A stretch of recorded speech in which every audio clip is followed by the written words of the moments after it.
हा जो प्रश्न आजच्या नवोदयच्या प्रश्नामध्ये विचारलेला आहे, मला हा थोडा चुकीचा वाटतो. याचं जो उत्तर असायला पाहिजे होतं 4, जो की कोणत्याही पर्यायामध्ये नव्हतं. ते आपण कसं आहे, ते आपण थोडंसं विस्तारित पद्धतीने पाहू. पहा, इथे जर तुम्ही पाहिलं, ठीक आहे, इथं हा मी प्रश्न लिहून घेतला. आता इथे कंसामध्ये कंसामध्ये कंसामध्ये कंस दिलेला आहे. तर आपण नेहमी काय करतो, पहिले कंसामधला कंस सॉल्व करतो. आता इथे आपण कंसामधला कंस सॉल्व करताना वरी बार हे चिन्ह दिलेलं आहे. समजून घेऊ की हा आपण पहिले सुरुवातीला करू. मग -4 आणि -1 हे दोन्ही वजा वजा आहेत. तर मग काय व्हायला पाहिजे, -4 आणि -1 हे -5 यायला पाहिजे. आणि ते 5 असल्यामुळे आपण हे 5 जशाला तसे लिहू.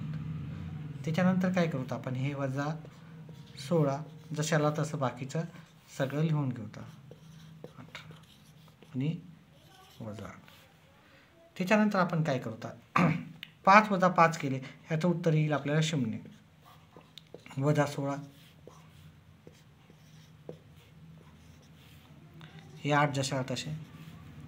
त्याच्यानंतर आपण काय करूता, ठीक आहे, हे 16 - 0 आपण याला 16 - 0 केलं, त्याचं उत्तर येईल आपल्याला 16.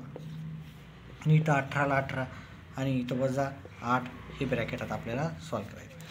आता बघा, -16 आणि 18 - 16 18 - 16 याचं उत्तर किती येईल, 2.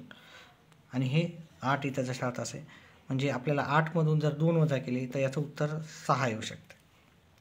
पण जर तुम्ही याला प्लसमधली संख्या मानत असाल तर कदाचित ते उत्तर 4 येईल. पण हे प्लसमध्ये कसे असणार, कारण इथं वजाबाकीचं चिन्ह लिहिलं.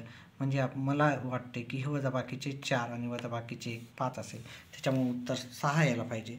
तर इथे थोडंसं मला उत्तरामध्ये थोडंसं चुकीचं वाटतं आहे. व्हिडिओ पाहिल्याबद्दल धन्यवाद. व्हिडिओ आवडल्यास व्हिडिओला लाईक आणि चॅनलला सबस्क्राईब करा. थँक्यू.